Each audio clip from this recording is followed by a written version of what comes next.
The stars above Arion 5 shimmered like cold fire, distant and indifferent. Captain Jack Mercer stood on the bridge of the Vanguard, his eyes locked on the holographic display hovering before him. Red icons, enemy ships, flared into life on the edge of the screen. Too many. Too close. Incoming signatures, sir, reported Lieutenant Rivas, his voice steady but tight. No transponder codes. No communication. Jack narrowed his eyes.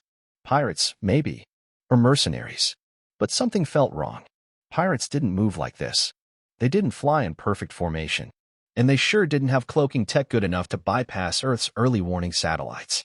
Arion 5 was a mining colony, rich in tritium, a rare energy source needed for faster-than-light travel. The colony had requested backup after strange disappearances along their outer perimeter. Jack's fleet was the first to respond, a small task force of 5 ships. No, they were alone. Bring us around, Jack ordered. Full shields. Weapons ready. Do not fire unless they do. The enemy ships broke formation and charged. A swarm of sleek black cruisers moved in perfect sync, beams of white plasma slicing through space. One of Jack's escort ships, the Ardent Flame, exploded into light and debris. They're targeting command ships first, Rivas shouted. Jack clenched his jaw. That's not pirate behavior. This is a coordinated strike. The Vanguard shuddered as a barrage struck its shields. Warning alarms screamed through the bridge. Sparks rained from a panel to Jack's left. He didn't flinch.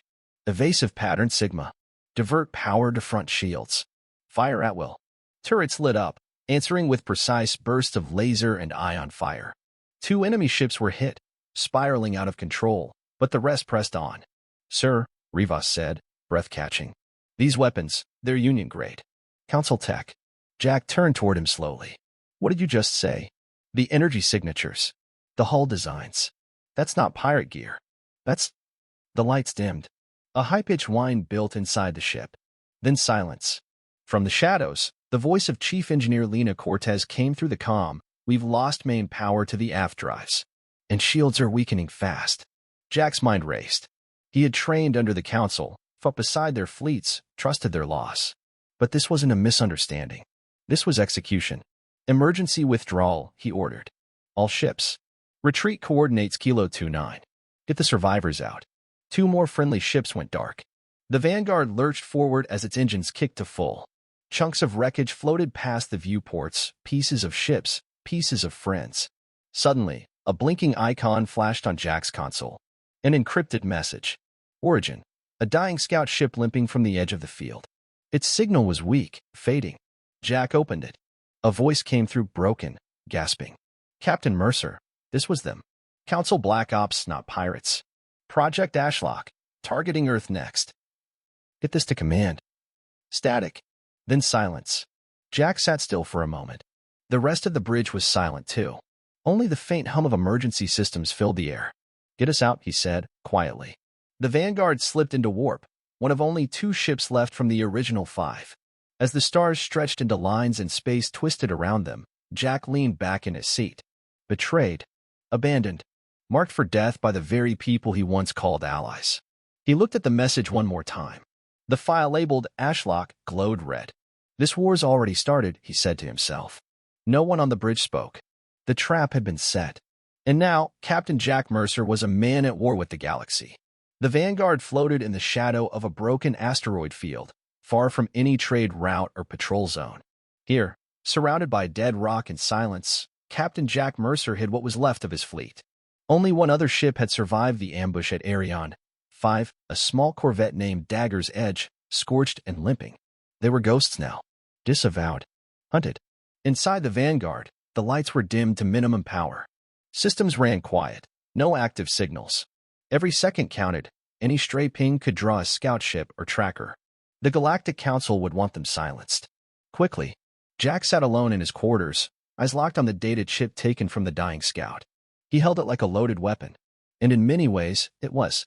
He inserted the chip into his console. A hologram blinked to life, projecting a stream of encrypted files and voice locks.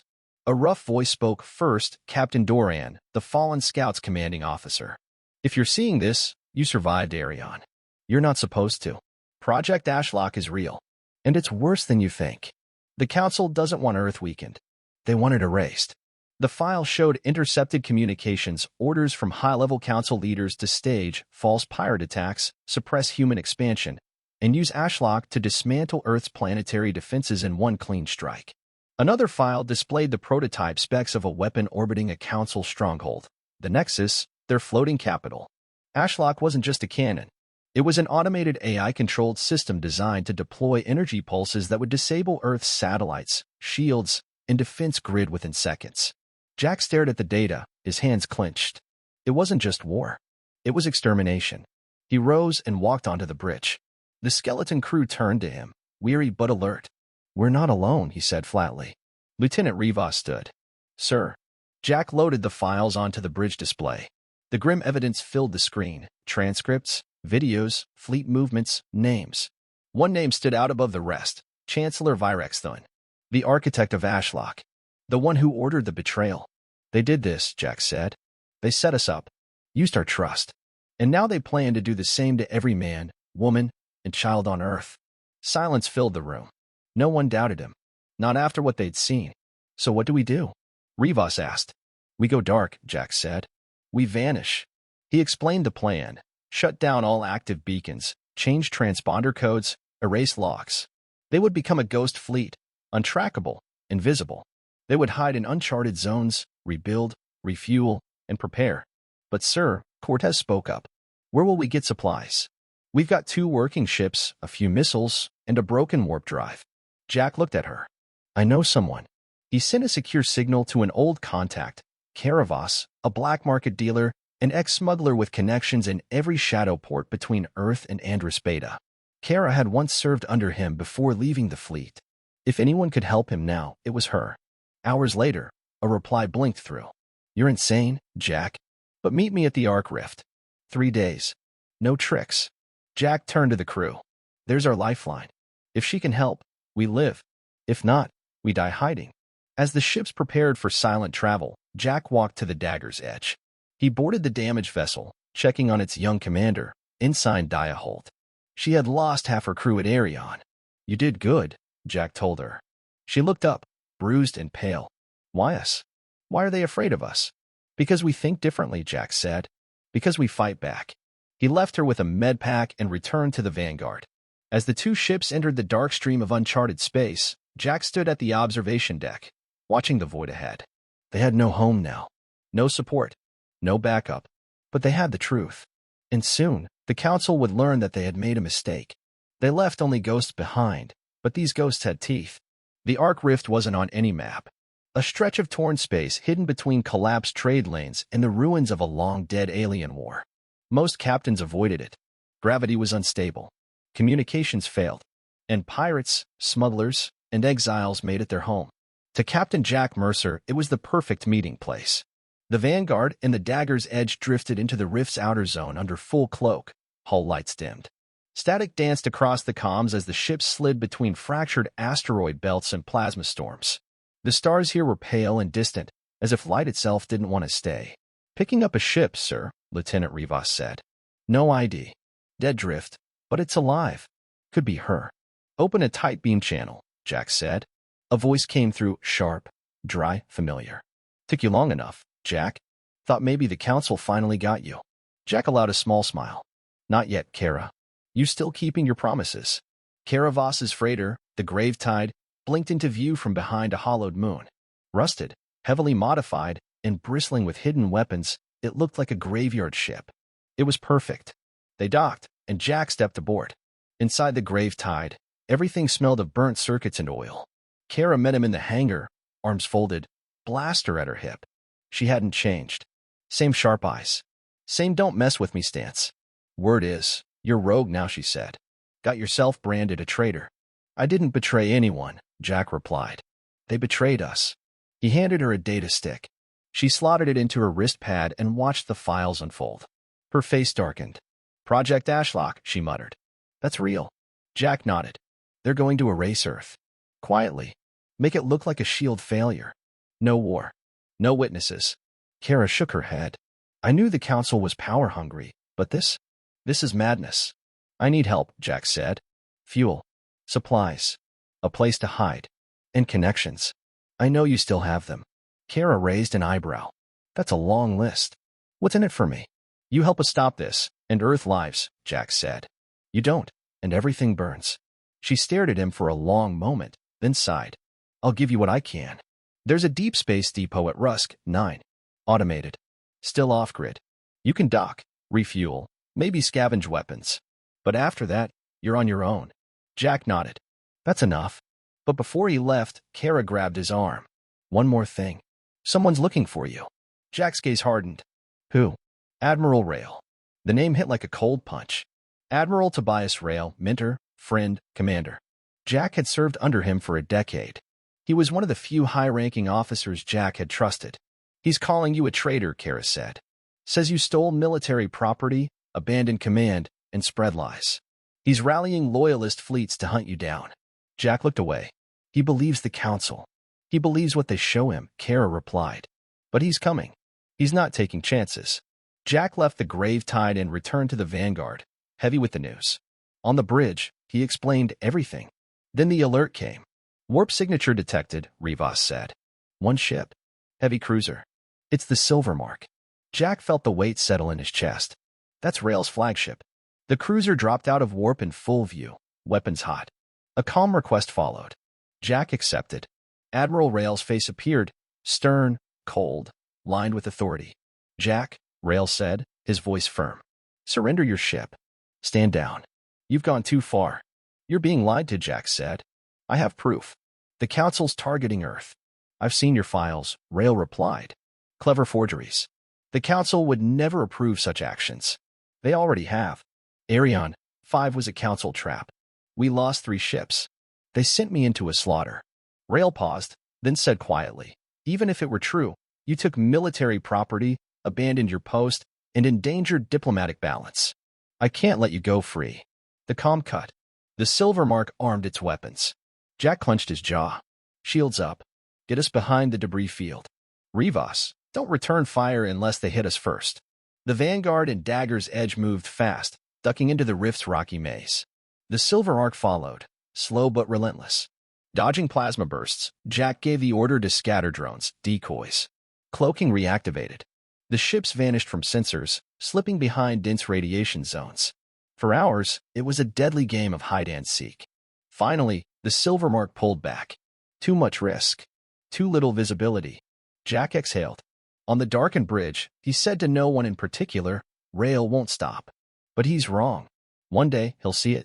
They jumped to Rusk, 9, exhausted but alive. Broken trust. A friend turned hunter. An enemy preparing the final blow. But Jack had no time for grief. There was a weapon to find. A planet to save. And a war that had already begun. Rusk, 9 wasn't much to look at, just a cold, rusted depot orbiting a dead moon in a forgotten corner of space. But to Captain Jack Mercer, and what was left of his crew, it was a lifeline. The old docking rings creaked under the Vanguard's weight as the ship latched on, metal scraping metal.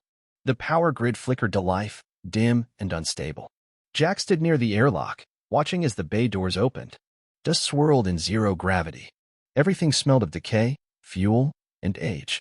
But the depot still functioned. Fuel tanks were partially full.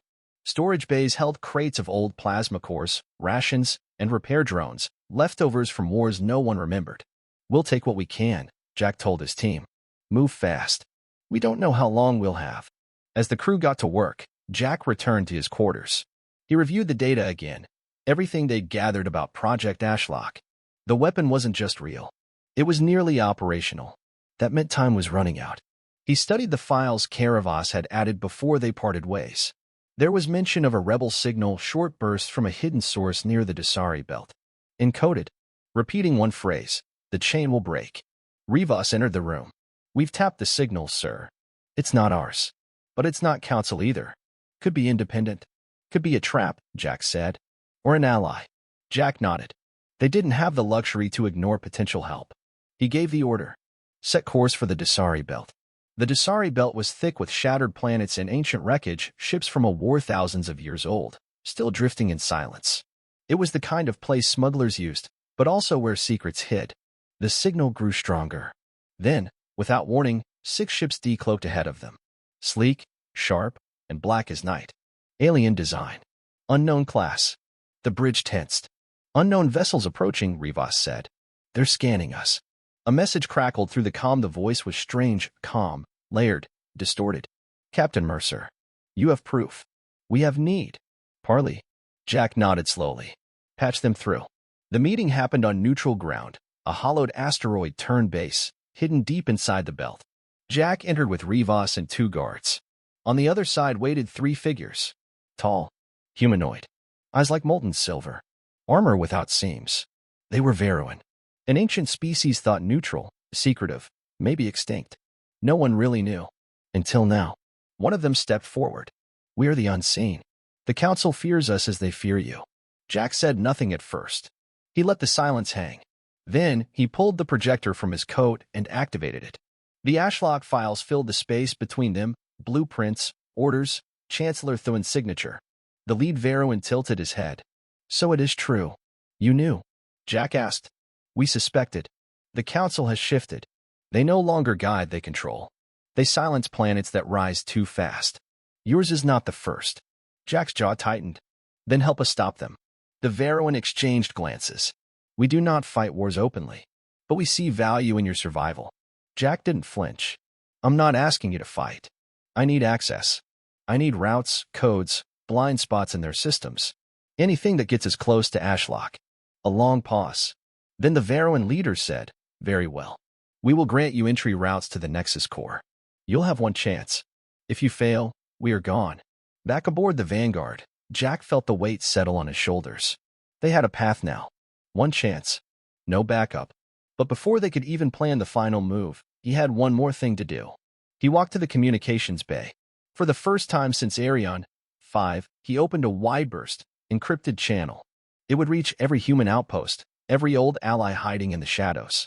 He recorded his message in one take. "This is Captain Jack Mercer. If you're hearing this, know that Earth is not safe. The Galactic Council has betrayed us. They plan to strike with a weapon called Ashlock. But we're still here. We're fighting back. Join us. Stand with us. Earth stands. The Council lies." He ended the transmission and sent it. Hours later, responses began to trickle in. One from a forgotten colony near Titan Delta. Another from an old fleet commander who had faked his own death. Then more. Dozens. All saying the same thing. "We stand with Earth." In the command bay, Jack watched the star maps light up with new ships, new allies. A ghost fleet no more. He turned to Rivas and said quietly, "Get ready.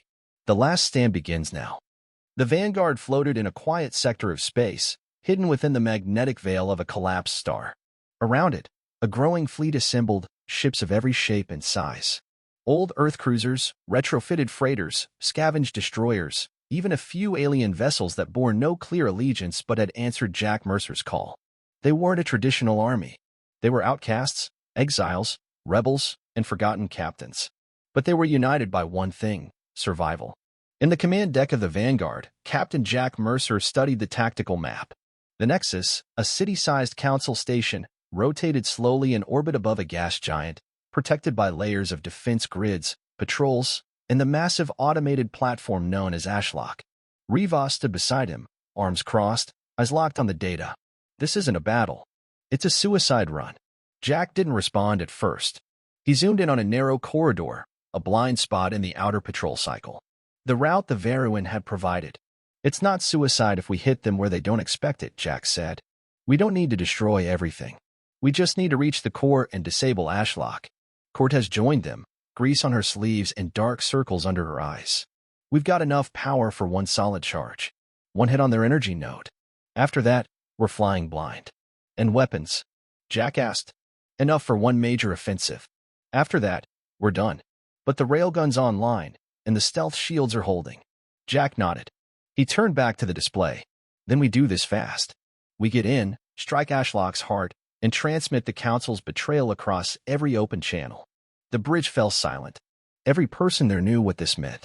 They weren't coming back unless they won. The next day, the fleet moved into position. The Veruin ships led the first phase, slipping silently into the Nexus system and disrupting sensor networks. They left gaps just long enough for Jack's fleet to follow, hidden in solar shadows and magnetic storms. Jack stood on the bridge as stars blurred past the view screen. He wore his old fleet uniform, faded but intact, a symbol of the past and a warning for the future. Rivas approached, holding a datapad. We've received final confirmations from the outer fleets. Everyone's ready. Jack gave a slow nod. Broadcast to all ships. He stepped forward and spoke. This is Captain Jack Mercer. You already know why we're here. The Council betrayed Earth. They built a weapon to erase us from the stars. Today, we fight not just for survival, but for truth. For every ship they silenced, every voice they buried, and every soul they thought they could control. He paused. They wanted us afraid. They wanted us scattered. But we're not running. Not anymore. The fleet began its final approach. Engines glowed. Shields pulsed. Weapons locked. Then the first shots fired. The Nexus security fleet detected them too late. Jack's allies burst through the outer rings like a hammer through glass. Plasma beams tore through patrol ships. Drones exploded in waves. Alarms screamed across the system. The Vanguard charged straight into the chaos, flanked by 3 escort ships. Jack's hands were steady on the controls. Target the left flank. Draw their fire, he ordered. We punched through the mid-axis and aimed straight for Ashlock's core. Enemy ships swarmed around them. The dagger's edge took heavy damage but stayed in formation. Explosions lit the void.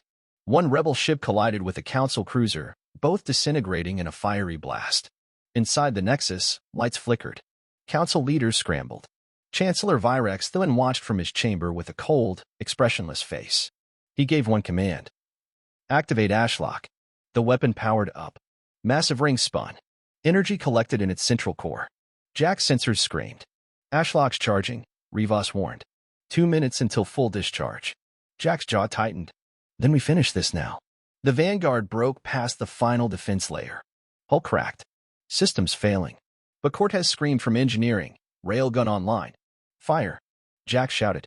The shot launched, one focused beam of energy tearing through the Nexus shield, piercing deep into the weapon's internal systems. A chain reaction began. Sparks flew. Fires lit up the Nexus's underbelly. But it wasn't enough. Ashlock kept charging. Jack knew what he had to do. He turned to Rivas. You take the bridge. What? Jack. No. I'm taking a boarding shuttle. That core needs to be shut down manually. Rivas hesitated, then nodded. Bring it down. Jack raced to the launch bay, boarded the smallest, fastest shuttle they had, and flew straight into the smoking breach of the Nexus. Inside was chaos. Emergency sirens. Cracked walls. Council guards tried to stop him. He shot his way through, moving fast and low. He reached the core. A massive chamber filled with pulsing energy and rotating mechanisms. The control panel sparked with broken code. Jack accessed the override. The system fought back. A lockout engaged. But the Varroan codes worked. Slowly, Ashlock began to shut down. Energy levels dropped. But then the Chancellor arrived. Virex Thorin stepped into the chamber, surrounded by guards. You don't understand, he said calmly. Earth was never meant to survive. You were a mistake we let grow. Jack didn't flinch. No. You were afraid of what we'd become. He hit the final command. The shutdown engaged. Lights dimmed. Ashlock stopped. Behind him, the Nexus shook with explosions. The rebel fleet had breached every level. Jack stared at the Chancellor. You lose, he said. He returned to the shuttle and escaped as the Nexus began to fall apart. The Vanguard caught him mid-flight. Rivas pulled him aboard, bloodied but alive. Across the galaxy, the Council's lies were exposed. Earth stood. The truth was known. The last stand had begun, and it ended in fire and light. The Nexus burned. From orbit, the Council's great capital station, once a symbol of power, control, and order, drifted in chaos. Fires raged across its outer layers. Explosions flared through its defensive sectors. The proud metal rings that once shimmered with energy now sparked and cracked, torn apart by the attack led by Captain Jack Mercer and his ghost fleet. Inside the Vanguard, the bridge was shaking. Alarms blared in all directions. Smoke poured from an overhead panel as engineers scrambled to keep the systems online. Jack stood in the center, hands gripping the rail, his uniform stained with ash and blood. Report, he shouted. Shields holding at 30%, Lieutenant Rivas called out. We've lost contact with the dagger's edge. Hull breach on deck 4. And Sir, Ashlock's energy core is destabilizing. Jack's eyes narrowed. Are we in the blast radius? Yes. Everyone is. The room went quiet for a second. They had shut Ashlock down, but the energy stored inside the weapon's core was still unstable. If it went critical, it would wipe out everything in range, including the entire resistance fleet. How long do we have? Jack asked. Cortez's voice came through the intercom from engineering. 8 minutes. Maybe less. I can't stop it from here. It's buried in the Nexus core. If it blows, it takes the station and half the system with it. Jack didn't pause. Prepare the shuttle again. Rivas turned to him, wide-eyed. Jack? No. You already went in there once. You barely made it back. This time I'm not coming back, Jack said calmly. I'll go, Rivas offered. No, Jack replied. This is on me. I started this. I end it. He stepped toward the hangar without another word. The launch bay doors opened, and Jack's shuttle flew into the heart of the dying station. The Nexus groaned around him, metal twisting, halls cracking, lights flickering. Explosions echoed through the lower decks. He landed in a shattered docking port and stepped into fire and ruin. Dead council guards lay scattered. Smoke filled the halls. Jack pushed through the chaos, guided only by the emergency lights and his memory of the station's layout. He reached Ashlock's core chamber. The giant energy coils inside glowed violently. The shutdown sequence had failed to drain the charge. Power crackled across the walls like lightning. The central reactor chamber pulsed with unstable energy, each pulse stronger than the last. He moved fast, dodging arcs of electricity and leaping over debris. His uniform burned at the edges. His breath grew thin from the heat. Finally, he reached the control ring. The console was melting. Half its interface was fried. He couldn't use a standard shutdown. He had to reroute the charge, bleed the core into the station's lower decks, and vent it out into space. It was a one-way trip, and he knew it. Jack activated the emergency override and began entering the manual sequence. Back on the Vanguard, Rivas watched the screen in silence. The crew stood still, eyes locked on the readouts. Ashlock's core energy was dropping, but slowly. Too slowly. Come on, Jack, Rivas whispered. Inside the Nexus, Jack fought to stay conscious. The control room shook violently. The venting process had started, but the core was fighting back. Static filled the air. Fire licked at the walls. Then a voice came through his earpiece. It was Chancellor Virex Thuin. You were willing to die for them? Thuin said, come even now. You could have had a seat at our table. You could have ruled. Jack didn't answer at first. He finished the override, sealed the last command, and locked the venting channels. Then he spoke. You already had your chance. You chose fear. You chose control. We chose freedom. And with that, he pulled the final lever. From space, a beam of raw energy shot out from the belly of the Nexus, blasting into open space. The pressure inside Ashlock dropped. The charge fell. The explosion never came. The station, though wounded, stabilized. The fleet outside watched in silence. Then a signal came through, one last burst from Jack's suit beacon. The energy surge had destroyed the reactor. And Jack Mercer with it. Hours later, the fires were out. Council ships had either retreated or surrendered. Messages flooded the comms from every corner of the galaxy, systems asking what had happened, demanding the truth, vowing to break away from Council rule. On the bridge of the Vanguard, Rivas stood in Jack's place. The chair was empty, but no one touched it. He did it, Cortez said softly. He really did it. Rivas looked at the screen. The stars beyond the broken Nexus were quiet. Peaceful. He turned on the comms and sent a single message to every surviving ship, every rebel, every listening world. Captain Jack Mercer is gone. But Earth stands. We stand. And we are not afraid anymore. Outside, the ghost fleet regrouped. No longer ghosts. No longer hunted. Now, they were something else. A warning. The fires had stopped. In the silence that followed the fall of the Nexus, the galaxy held its breath.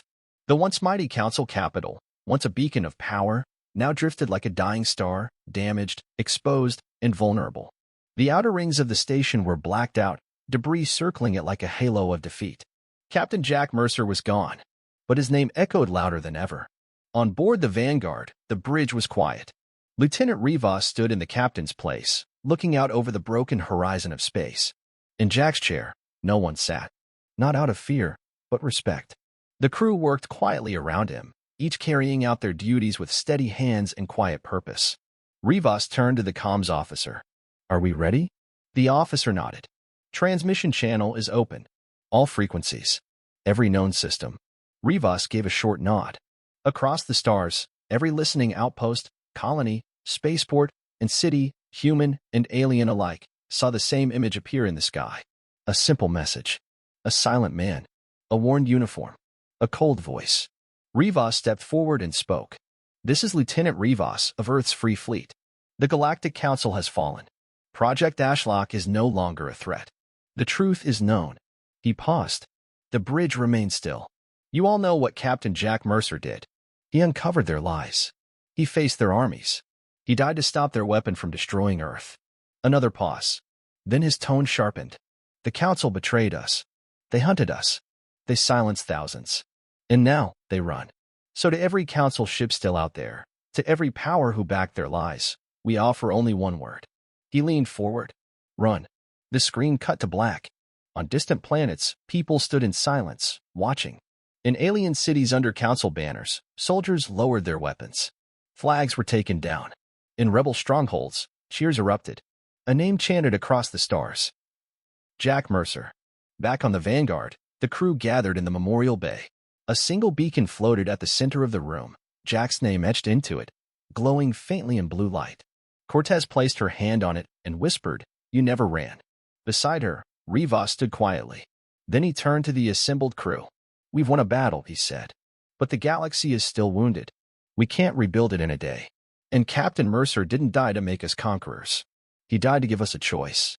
He looked around the room. "So let's choose something better." In the weeks that followed, the resistance became something more. A council of its own was formed, one of equals, of systems freed from old chains. Earth was no longer isolated, no longer seen as a threat. It became a symbol of defiance, of survival, of truth. The name Mercer became legend. Statues were built. Stars were renamed. His final words were carved into walls, whispered in bars, repeated by freedom fighters. "Run." But deep in the uncharted reaches of space, not everyone ran. Some hid. Some plotted. And some, still loyal to the old council, waited for a chance to strike back. But they knew one thing now. Earth would not kneel again. And should they try to rise once more, someone would be waiting. A fleet in the dark. A name in the wind. A ghost that never truly died.